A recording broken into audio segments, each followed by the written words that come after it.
Bismillahirrahmanirrahim. Perkenalkan, nama saya Muhammad Ridwan dengan NIM 216500026. Baik, di sini saya akan membuat video tentang mereview atau mempresentasikan judul proposal saya, yaitu yang dimana judulnya tentang pengembangan aplikasi augmented reality untuk meningkatkan keterlibatan pengguna dalam pemasaran produk. Nah, sebelum saya masuk dalam atau latar belakang, saya akan menjelaskan tentang mengapa saya mengambil judul ini. Karena menurut saya dalam AR itu salah satu bidang yang paling menarik bagi saya. Dan saya juga percaya bahwa AR memiliki potensi untuk mengubah cara kita berinteraksi dengan dunia. Dan ini menjadi bagian dari perubahan tersebut. Saya juga percaya bahwa AR memiliki potensi besar dalam bidang pemasaran. Dengan AR, kita bisa memberikan pengalaman yang lebih interaktif dan menarik kepada konsumen, yang pada gilirannya bisa meningkatkan keterlibatan dan penjualan dengan semakin banyak perusahaan yang mulai menggunakan AR atau augmented reality. Dalam strategi pemasaran, dengan mengambil judul ini, saya berharap untuk belajar lebih banyak tentang augmented reality atau yang bisa dikenal AR dan bagaimana cara kerjanya, serta mengembangkan keterampilan baru yang akan berguna dalam karir saya untuk ke depannya. Nah, kita sekarang masuk ke latar belakang. Augmented reality adalah teknologi yang menggabungkan dunia nyata dengan elemen digital untuk mencakup lingkungan interaktif dan realistis. AR telah digunakan dalam berbagai bidang, termasuk pemasaran produk. Dalam pemasaran, AR dapat memberikan pengalaman yang mendalam interaktif kepada pengguna. Pengembangan aplikasi AR tidaklah mudah. Namun, platform Unity dapat memudahkan proses pembuatan aplikasi AR yang interaktif dan realistis. Proposal ini bertujuan untuk merancang dan mengembangkan aplikasi augmented reality atau AR dengan menggunakan platform Unity dan sebagainya. Untuk meningkatkan keterlibatan pengguna dalam pemasaran produk, aplikasi ini akan memberikan pengalaman interaktif dan mendalam kepada pengguna saat melihat mencoba produk. Dalam pengembangan aplikasi AR, perlu dipertimbangkan aspek-aspek seperti user interface, user experience, dan performa aplikasi. Pengujian juga akan dilakukan untuk memastikan aplikasi berfungsi dengan baik dan memenuhi kebutuhan pengguna. Adapun rumusan masalah, yaitu yang pertama, bagaimana pengguna merespon pengguna aplikasi AR dalam konteks pemasaran produk. Kemudian kedua, bagaimana desain dan fitur aplikasi AR dapat mempengaruhi keterlibatan pengguna. Ketiga, bagaimana pengguna menggambarkan pengalaman penggunaan aplikasi AR dalam memahami dan memutuskan untuk membeli produk. Kemudian batasan masalah. Yang pertama, fokus pada pengembangan aplikasi augmented reality atau AR dengan menggunakan platform Unity dan sebagainya dalam konteks pemasaran produk. Kedua, penelitian terbatas pada evaluasi keterlibatan pengguna dalam respon minat dan kepuasan terhadap pengguna aplikasi AR. Ketiga, pengguna yang terlibat akan dipilih secara acak dari kelompok target yang relevan. Tujuan penelitian dalam proposal ini, evaluasi respon pengguna terhadap pengguna aplikasi augmented reality atau AR dalam pemasaran produk dengan menggunakan platform Unity. Mengidentifikasi faktor-faktor yang mempengaruhi keterlibatan pengguna dalam menggunakan aplikasi AR dalam konteks pemasaran produk. Manfaat penelitian. Penelitian ini bertujuan untuk memberikan gambaran atau mengenai berbagai tantangan dan peluang yang dihadirkan oleh teknologi augmented reality atau AR dalam mendukung komunikasi pemasaran. Dalam aktivitas pemasaran, AR dinilai mampu memberikan banyak manfaat, seperti meningkatkan niat pembeli produk, menjadi media komunikasi yang memberikan solusi sesuai kebutuhan pelanggan, yang dapat digunakan dimanapun. Namun pemanfaatan teknologi AR juga menghadapi sejumlah kendala. Landasan teori. Yang pertama, itu keterlibatan pengguna. Keterlibatan pengguna itu memahami tingkat keterlibatan interaksi pengguna dalam penggunaan aplikasi augmented reality. Teori ini berfokus pada faktor-faktor yang mempengaruhi tingkat keterlibatan pengguna dalam penggunaan aplikasi atau teknologi tertentu. Kemudian kedua, ada pemasaran digital. yang dimana konteks pemasaran mengacu pada penyediaan kumpulan pengalaman dan konsisten dan proporsional kepada stakeholder, terutama pelanggan, misalkan melalui program digital yang berbeda.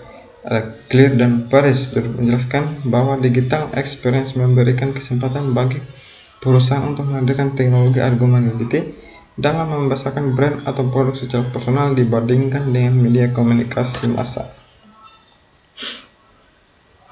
Kemudian ada argument reality atau AR. Itu yang ada teknologi yang memungkinkan tampilan real time objek fisik nyata dan menambahkan objek pada dunia nyata, baik secara langsung maupun tidak langsung. Tujuan dari AR ini menyederhanakan objek nyata dengan memperkaya informasi melalui objek maya tanpa menggantikan objek nyata itu sendiri. Dalam konteks ini, AR menggabungkan benda-benda nyata dengan objek virtual yang hanya berfungsi sebagai tambahan dan tidak menggantikan objek nyata.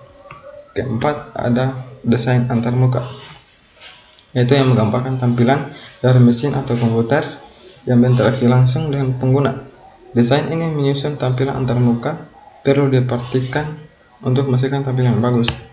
Kelima, ada marker based tracking, itu metode algoritma mengenali marker dan mengidentifikasi pola dari marker tersebut untuk menambahkan suatu objek virtual ke lingkungan nyata.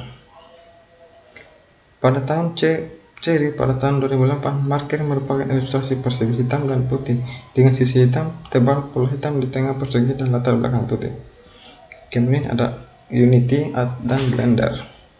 Unity merupakan suatu vektor lunar yang penilaian permainan. Unity merupakan perlengkapan Authority yang interaktif menghasilkan rekaman game 3D atau interaksi semacam visual effects animasi. Sedangkan Blender merupakan aplikasi pengamatan model 3D yang bertabiat free dan open aplikasi source. Kemudian ketujuh ada Vuforia, itu perangkat mobile yang memungkinkan pembuatan aplikasi argumentability. Ini menggunakan teknologi computer vision untuk mengenali dan melacak gambar planar atau target dan objek 3D sederhana seperti kotak secara real time. Metode penelitiannya, yang pertama, teknik pengumpulan data, itu penulisan pustaka dilakukan untuk mengumpulkan data melalui buku dan referensi dari jurnal-jurnal. Kedua, ada analisis data, yaitu melibatkan evaluasi dan interpretasi data untuk memahami sejauh mana aplikasi argument reality dapat efektif meningkatkan keterlibatan pengguna dalam pemasaran produk. Kemudian, metode pengembangan sistem, yang dimana penelitian ini menggunakan metode pengembangan sistem yang melibatkan penulisan pustaka untuk mengumpulkan data dan analisis data untuk memahami aktivitas aplikasi AR dalam meningkatkan keterlibatan pengguna. Seperti ini ada desain perancangan. Desain adalah proses merencanakan dan membuat sesuatu yang memiliki fungsi estetika. Ini bisa menjangkau berbagai disiplin dan media seperti arsitektur, grafis, produk, dan web. Desain melibatkan pemahaman tentang kebutuhan pengguna, kemampuan teknologi, dan keterbatasan, serta konteks di mana produk atau solusi akan digunakan. Kedua, rancangan yang dibuat itu semacam gambar seperti ini. Yang pertama menggunakan user case diagram, dan di sini kedua flowchart, yang dimana di sini ada gambar user, di sini ada gambar user, dan mengarahkan ke kamera atau ke marker dan melihat logo animasi yang bergerak dan keluar aplikasi. Dan di sini menggunakan flowchart yang membuka aplikasi, di sini sedikit logo itu membuka kamera, mengarahkan kamera ke marker, melihat logo animasi bergerak, keluar aplikasi, dan menutup aplikasi. Adapun kesimpulan dari proposal ini membahas pengembangan aplikasi AR yang menggunakan platform Unity dan Blender untuk meningkatkan keterlibatan pengguna dalam pemasaran produk. Metode pengembangan sistem yang dilakukan metode Development Life Cycle atau MDLC dengan tahapan seperti pengosepan, perancangan, pengumpulan bahan, pembuatan pengujian, dan pendistribusian. Kerangka teori yang digunakan mengejar konsep seperti keterlibatan pengguna, pemasaran digital, argument reality, desain antarmuka, market based engineering, dan 3D, Blender, dan Vuforia. Metode pengambilan data yang digunakan studi pustaka, sedangkan metode analisis melibatkan evaluasi dan eksperimentasi data yang diperoleh penelitian. Metode penelitian aplikasi menggunakan metode black box dan metode distribusi aplikasi melibatkan penyimpanan aplikasi dan media penyimpanan untuk digunakan pengguna. Dengan demikian, proposal ini mencakup aspek-aspek penting dalam pengembangan aplikasi R dan memiliki landasan teori yang kuat untuk mendukungnya. Baiklah, itulah tadi hasil penjelasan review atau penjelasan dari proposal dari saya. Dan jika ada kesalahan kata, mohon dimaafkan, dan saya akhiri. Wassalamualaikum warahmatullahi wabarakatuh.